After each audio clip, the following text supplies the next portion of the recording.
A tragic New Year's Day attack in New Orleans has left U.S. shaken. A rented truck rammed into a crowd celebrating in the French Quarter, killing 15 and injuring over 35. The suspect, Shamsuddin Jabbar, a U.S. Army veteran, was killed in a gunfight with police after opening fire on officers. A Daesh terrorist organization flag found tied to the truck has led authorities to probe potential terrorist connections. Let's go into In Focus.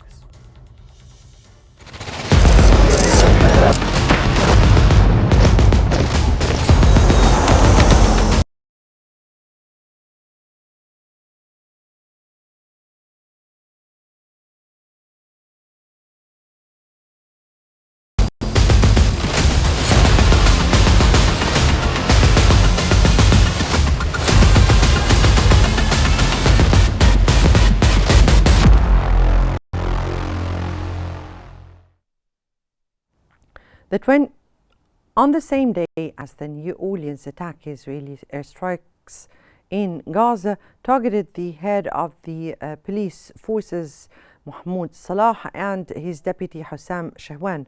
The strike, which hit a designated humanitarian zone, resulted in the death of at least 43 Palestinians, including women and children.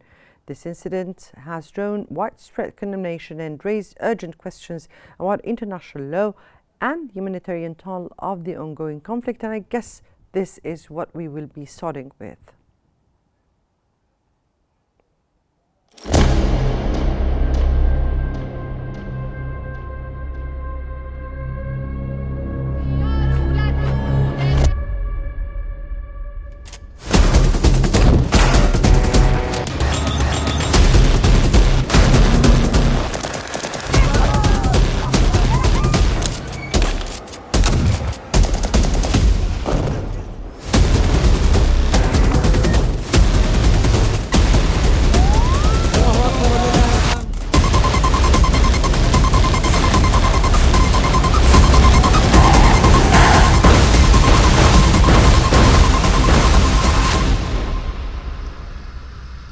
As Barron's reports in its headlines, UN warns of shelter needs in Gaza after hypothermia deaths and humanitarian crisis in Gaza deepens.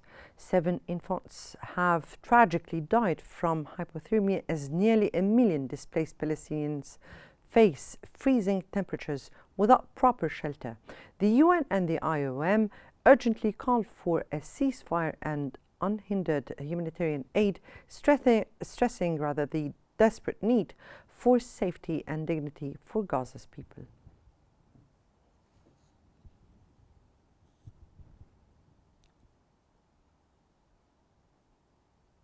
And to further discuss the implication of this event, we are joined by Tamara Haddad, a political researcher from Ramallah. Good evening to you, Mrs. Tamara. And let me here start by asking you, could you begin by explaining the significance of the Al-Muwasi district as a humanitarian zone and why its targeting has caused such uproar?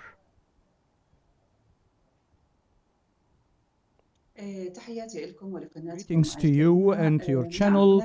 In fact, there has been more than one objective Israel wanted to achieve over the previous weeks, and it's about the intensification of the attacks in the middle zone of Gaza, because there has been some news leaking from Israel saying that Hamas is reorganizing itself in 3 particular areas, in Qnews and Muwasi and Deir al-Balah. And there were some news in Israel saying that there are some 9,000 people from Hamas ready to combat, as well as others.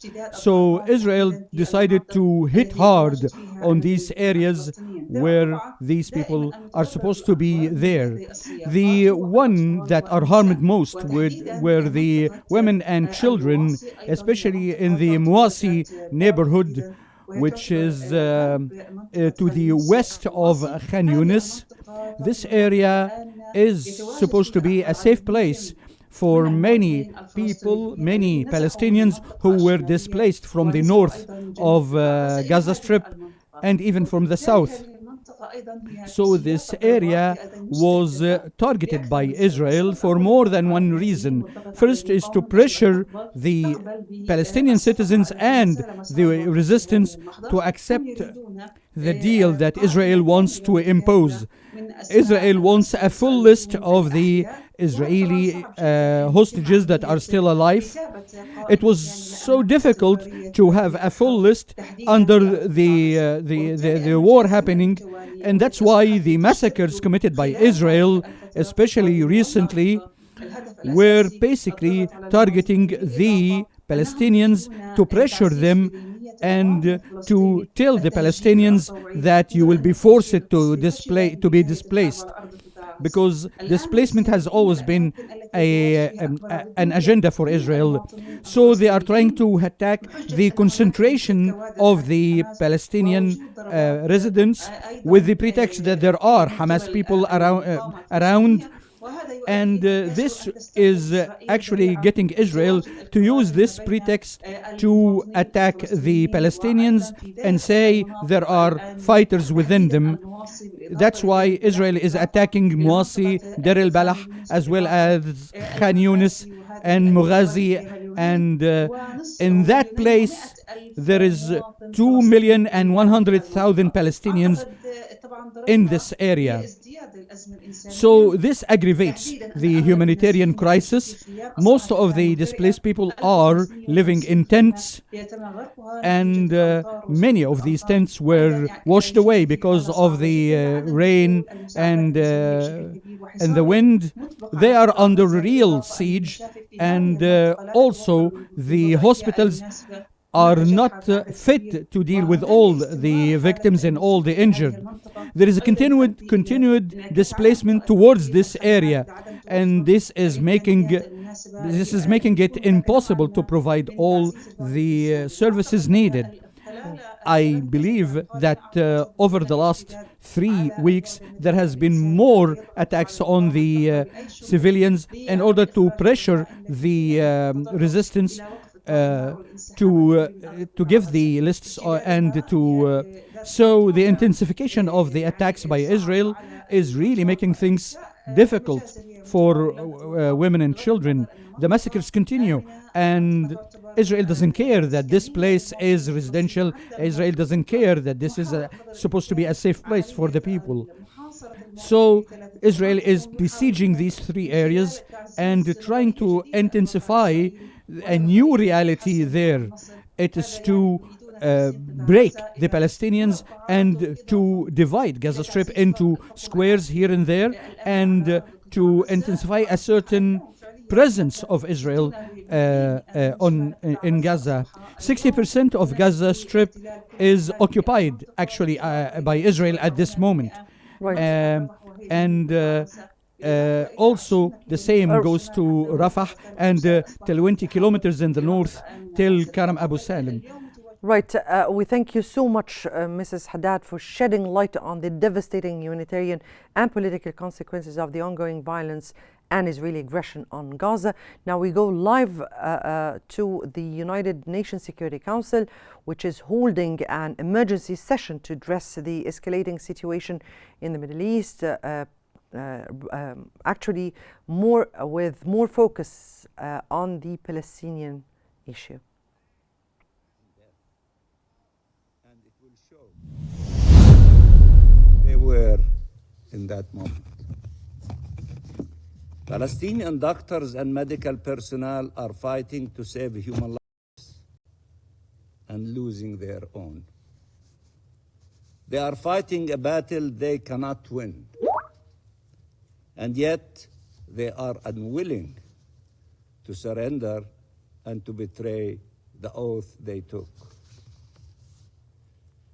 They are trying to save lives while hospitals are under attack, while medical personnel are, together with their patients and people seeking shelter, besieged and killed, while buildings and works, even for mothers and newborn babies, are being destroyed, while access to medicine is being denied, while electricity is cut, while starvation is imposed, and while they know that the people they are trying to heal will most probably die, and that they, the doctors, will be held responsible by Israel for the ultimate crime of trying to preserve life in Gaza, and will be detained, tortured, and even killed. And yet, they continue trying. Dr. Mahmoud Abu Nujila, who was killed in an Israeli airstrike on Al-Auda hospital, wrote a message many months ago on a whiteboard in the hospital normally used for planning surgeries. And I quote him, whoever stays until the end will tell the story.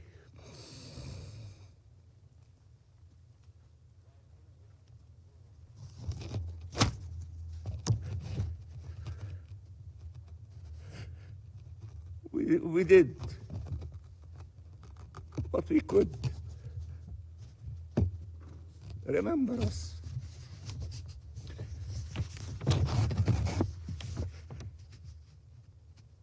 Remember us. We owe them more than remembrance. Nothing can explain that for 15 months Palestinians in Gaza have endured hell and been abandoned to this fate. Nothing justifies that the doctors who were trying to save lives of victims have become themselves the victims, and that the international community was not able to match even part of their courage and of their dedication to humanity. Dr. Adnan Al-Bursh wrote, and I quote, "We will die standing, and we will not kneel. All that remains in the valley are its stones, and we are its stones." End of quotation. Dr. Adnan Al-Bursh was the head of orthopedics at Gaza's Al-Shifa hospital. He became a familiar face across the globe as his videos showed him operating on the injured and the dying with little or no equipment, or digging mass graves with his colleagues in the yard of the hospital, and finally facing the Israeli assault in a hospital where thousands had sought safety. The Israeli army ordered Al-Shifa, its patients, staff, and approximately 50,000 displaced people sheltering in the compound to evacuate before setting the hospital on fire. Instead of fleeing, Dr. Al-Bursh made his way to the Indonesian hospital in northern Gaza, where he worked until that too came under fire in November. But refusing to renege on his oath, he moved to Al-Auda hospital, where he was eventually arrested by the Israeli occupation forces.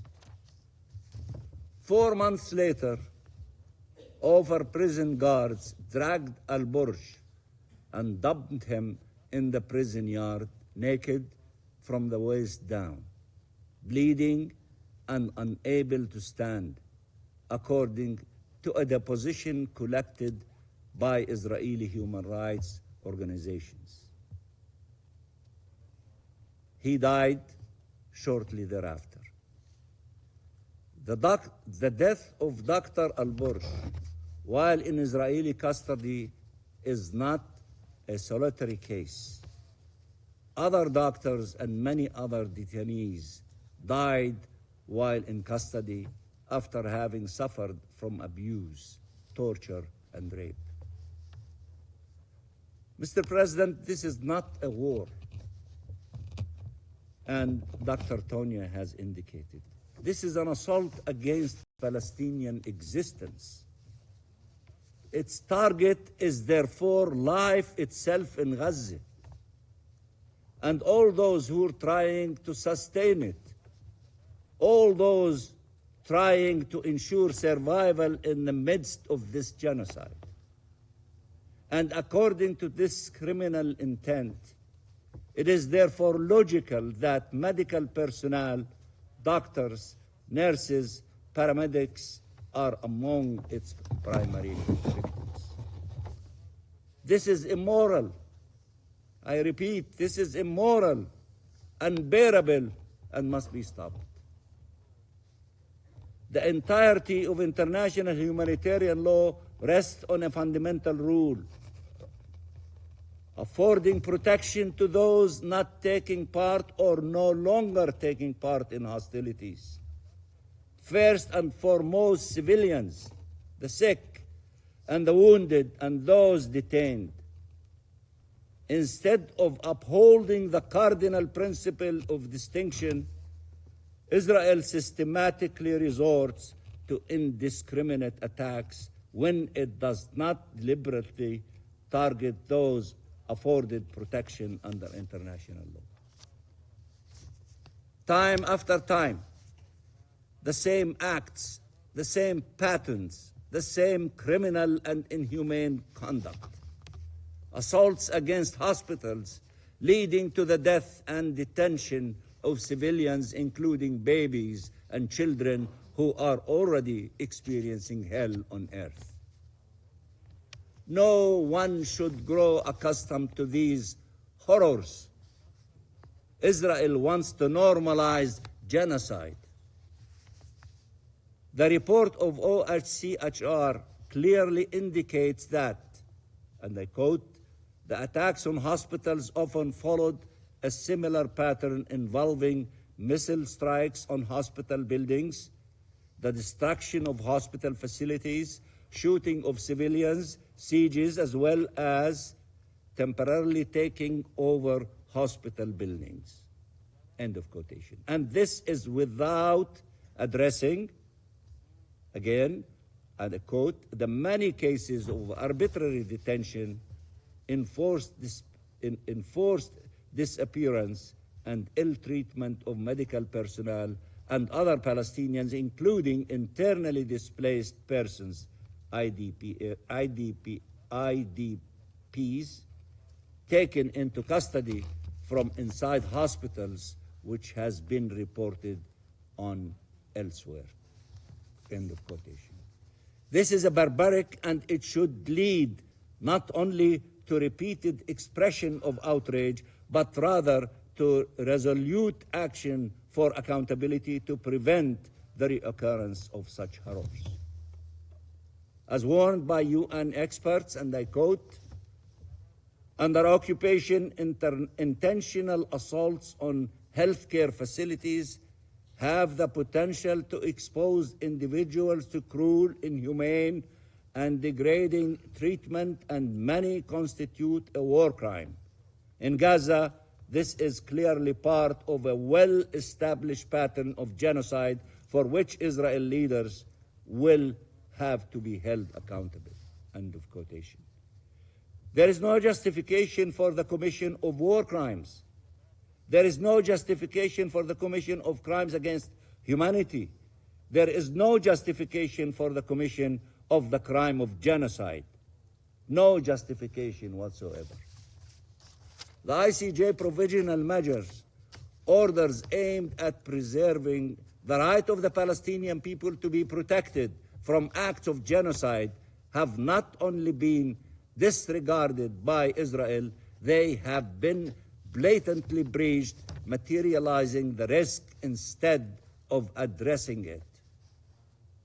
Mr. President, Israeli action can only be understood in the context of the real goals of this war.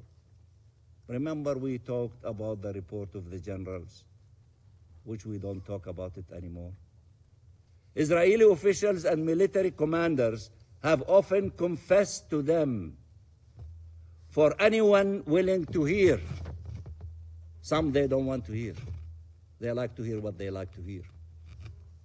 Israeli occupation soldiers describe the actions and instructions of their division chief, division commander of Division 252, Brigadier General Yehuda Vach, stated to Haaretz that his aim was to flatten as much of Gaza as possible to forcibly displace some 250,000 Palestinians who were still present in northern Gaza to take over the land.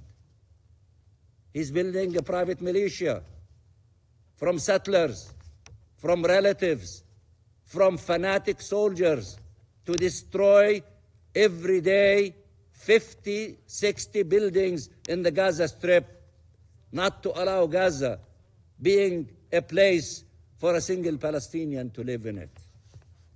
He was clear that they needed to, and I quote, according to Haaretz, make things hard on convoys that entered and harassed them. Not only there are thieves who steal the trucks, Israeli soldiers are watching and facilitating this behavior. Insisting, and I continue the quotation, there are no innocents in Gaza. For those of you who think that this is a war against Hamas and not against the Palestinian people, a general, brigadier general, currently in the Israeli army, head of Division 252, there are no innocents in Gaza. Free game. Every individual in the Gaza Strip, the Palestinian people. But his greatest insanity, in the words of one officer of the occupation army, and I quote, was the one about moving the Gazans southward and taking land, as much land as possible. End of quotation. It is a war against the Palestinian people. It is a war of genocide to eliminate as many as possible and to allow the situation in Gaza to be not inhabitable by any individual. They don't want Palestinians in the Gaza Strip and later on in other parts of the occupied territory. Evacuation orders and destruction of civilians' infrastructures, including hospitals, and killings and maiming of civilians, including doctors, have to be understood in this context. Either the Palestinians are displaced or they are destroyed. There is no other option, ethnic cleansing or genocide, and for the time being, it has meant both. Mr. President, the images are out there for all to see of repeated assaults against our hospitals as part of the assault on Palestinian life and Palestinian existence. You can see such assaults also in the West Bank by the Israeli occupation forces. They keep claiming the use of human shields. They say Hamas used the people in Gaza as human shields, saying how outrageous it is for combatants to use human shields or to pretend to be civilians when their occupation forces have done both repeatedly. With occupation forces sometimes disguised as civilians, as patients, even pretending to be pregnant women seeking care with her relatives, have conducted military raids against and within hospitals. That is their behavior. For those who try to lecture to you that Others are using civilians and human shields. These evidence, these stories were documented and some were caught in the action. We salute all medical practitioners from around the world who have volunteered to help our people in Gaza, as well as all those who have expressed solidarity and provided support to their colleagues in Palestine. Your moral voices give hope to the Palestinian people and all those who cherish and seek to preserve humanity. Everyone needs to choose if they stand by hope and humanity as embodied by the white coat worn by doctors around the world, or if they stand with destruction and death. And those who say they have made the right choice need to act accordingly. Mr. President, Dr. Hussam Abu Safiyyeh stated a few weeks before this ultimate assault on the Kamal Udwan Hospital, and I quote, "I refuse to leave the hospital and sacrifice my patients.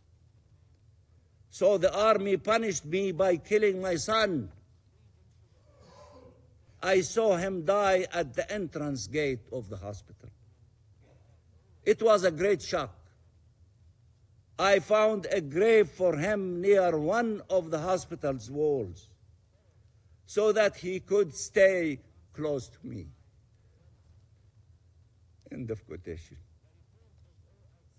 Dr. Abu Safiyyeh was himself injured, and now he has been abducted, detained, his fate unknown.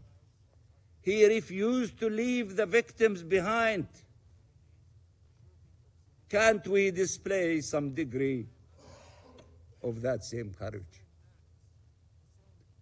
The plight of Dr. Hussam Abu Safiyyeh, who must be immediately released, is but one story from Gaza, among an infinite number of stories of unimaginable loss and trauma, and ache and suffering, and courage and resilience. A story of a people who, while receiving solidarity of peoples and countries around the world, feel abandoned to a terrible fate, enduring a never-ending hell. It is our collective responsibility to bring this hell to an end. It is our collective responsibility to bring this genocide to an end. We have a duty to save lives. This council, you, have an obligation to save lives. Palestinian doctors and medical personnel took that mission to heart at the peril of their lives. They did not abandon the victims. Do not abandon them.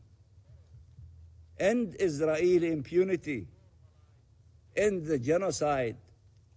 End this aggression immediately and unconditionally now. And I thank you, Mr. President. I thank the permanent observer of the Observer State of Palestine. That was Ambassador Riyad Mansour, the Palestinian representative to the UN, and where he has briefed the urgent meeting of the UN Security Council about the tragic situation in the Palestinian occupied territories, particularly the Gaza Strip, and the unbearable living conditions the Palestinians are living in, while in tears and in a very strong statement. The ambassador spoke about the genocides, ethnic cleansing, and crimes against humanity committed by the Israeli occupation forces that are targeting children and women, the targeting of infrastructure, and in particular hospitals and schools, detaining doctors and the torturing of them. Riyad also spoke about the siege imposed by the occupation forces on the whole population under occupation and civilians in war zones. The ambassador also spoke about the prevention of food, water, electricity, and all needs of civilians to be able to live, and questions the reasons of such crimes being committed against civilians, particularly children, giving some example of statements by the Israeli figures and some of the Palestinian victims.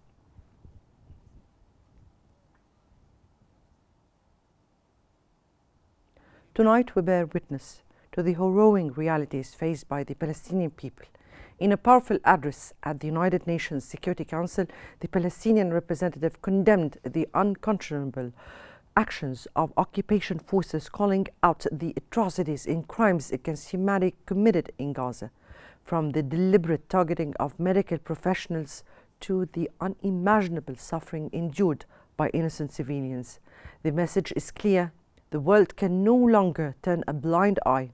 The struggle for survival and dignity continues, but the question remains: when will the international community finally act with the courage and conviction needed to stop this injustice? I guess that brings us to the end of today's episode of In Focus. Many thanks for joining us, and stay tuned for more updates on Qnews.